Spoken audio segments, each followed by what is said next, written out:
আর রাজ্যের মুখ্যমন্ত্রী মমতা ব্যানার্জির বড় ঘোষণা চলে এসছে। মে মাসেই কিন্তু এই 10টি প্রকল্পের টাকা সমস্ত ছেলে এবং মেয়ের ব্যাংকের অ্যাকাউন্টে কিন্তু ঢুকতে শুরু করবে।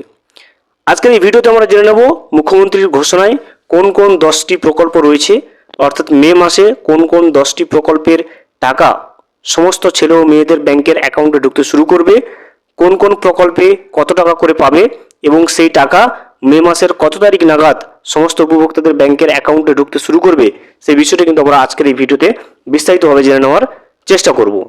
Welcome to my YouTube channel. ভিডিওটি দেখার জন্য অসংখ্য ধন্যবাদ।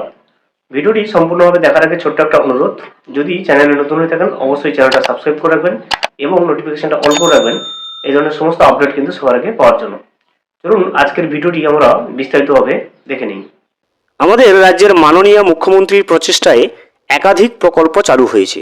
আগামী দিনে আরও অনেক প্রকল্প চালু হতে চলেছে, যার মাধ্যমে বাংলার সকল খেটে খাওয়া মানুষ আর্থিকভাবে স্বাবলম্বী হতে সক্ষম হয়েছে। বর্তমানে প্রতি মাসে 1250 টাকা থেকে শুরু করে 17,500 টাকা পর্যন্ত পুরুষ মহিলা ছেলে মেয়ে সকলের ব্যাংকের অ্যাকাউন্টে কিন্তু আসতে চলেছে এই মে মাসেই। দুয়ারে সরকার ক্যাম্প কিংবা গ্রাম পঞ্চায়েত বা বিডিওতে গিয়ে যারা আবেদন করেছে তাদের জন্য সকলের জন্য কিন্তু মুখ্যমন্ত্রী মমতা বন্দ্যোপাধ্যায় সুখবর দিয়েছেন। আগামীকাল থেকে কিন্তু সকলের অ্যাকাউন্টে টাকা পাঠানোর নতুন লিস্টও তৈরি করে ফেলেছে নবান্ন। এবার আমরা দেখে নেব কোন প্রকল্পের টাকা কত টাকা করে এবং মাসের কত তারিখে সেই টাকাগুলো উপভোক্তাদের ব্যাংকের অ্যাকাউন্টে ঢুকতে শুরু করবে। প্রথমে দেখুন, প্রকল্পের নাম হচ্ছে যুবশ্রী প্রকল্প। এই প্রকল্পের মাধ্যমে উপভোক্তারা প্রতি মাসে 1500 টাকা করে পেয়ে থাকে এবং এই টাকাটা মে মাসের 2 থেকে 10 তারিখের মধ্যে সমস্ত যোগ্য উপভোক্তার ব্যাংকের অ্যাকাউন্টে ঢুকে যাবে। দ্বিতীয়ত রয়েছে লক্ষ্মীর ভাণ্ডার প্রকল্প, যেখানে প্রতি মাসে মাসে সমস্ত মা বোনেরা, যোগ্য মা বোনেরা 1500 টাকা এবং 1700 টাকা করে পেয়ে থাকে। জেনারেল ক্যাটাগরি মেয়েরা পেয়ে থাকে 1500 টাকা, SC ST ক্যাটাগরি মেয়েরা পেয়ে থাকে কিন্তু 1700 টাকা। এই 1500 এবং 1700 টাকা প্রতি মাসের অর্থাৎ মে মাসে 2 তারিখ থেকে 10 তারিখের মধ্যে সমস্ত যোগ্য মা বোনদের ব্যাংকের অ্যাকাউন্টে ঢুকবে। 3 নম্বর রয়েছে দেখুন মহিলা সমৃদ্ধি একটি প্রকল্প, যেখানে 5,000 থেকে 30,000 টাকা পর্যন্ত সমস্ত যোগ্য উপভোক্তাদের ব্যাংকের অ্যাকাউন্টে রাজ্য সরকার তরফ থেকে পৌঁছে দেওয়া হয়ে থাকে। এখানেও কিন্তু সময়টা একইভাবে মে মাসের 2 থেকে 10 তারিখের মধ্যে পৌঁছে দেওয়া হয়।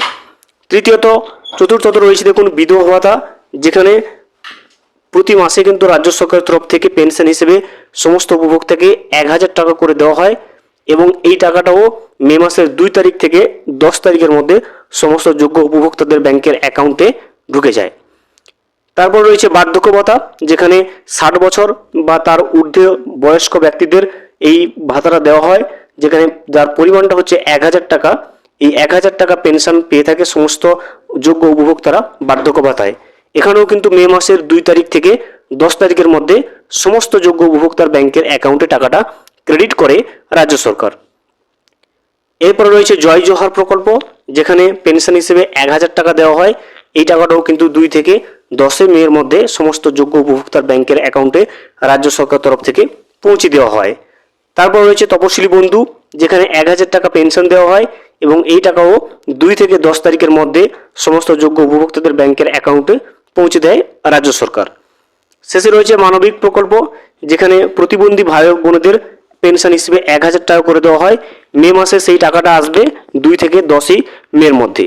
এরপর রয়েছে যুবসাথী প্রকল্প, যেখানে সমস্ত বেকার যুবক যুবতী যারা 21 থেকে আর 21 বছর বয়সী এবং তার ঊর্ধ্ব রয়েছে, সেই সমস্ত যারা যুবসাথী প্রকল্পের নাম নথিভুক্ত রয়েছে তাদেরকে কিন্তু রাজ্য সরকার তরফ থেকে প্রতি মাসে 1500 টাকা করে আর্থিক সহায়তা দেওয়া হয়। মে মাসের সেই টাকাটা 2 থেকে 10 মের মধ্যে সমস্ত যোগ্য উপভোক্তাদের ব্যাংকের অ্যাকাউন্টে রাজ্য সরকার তরফ থেকে কিন্তু ক্রেডিট করে দেওয়া হবে। ভিডিওটি সম্পূর্ণভাবে দেখার জন্য অসংখ্য ধন্যবাদ। এখনো পর্যন্ত যদি চ্যানেলে নতুন হয়ে থাকেন এবং সাবস্ক্রাইব না করে থাকেন, অনুগ্রহ করে চ্যানেলটা সাবস্ক্রাইব করে পাশে থাকবেন।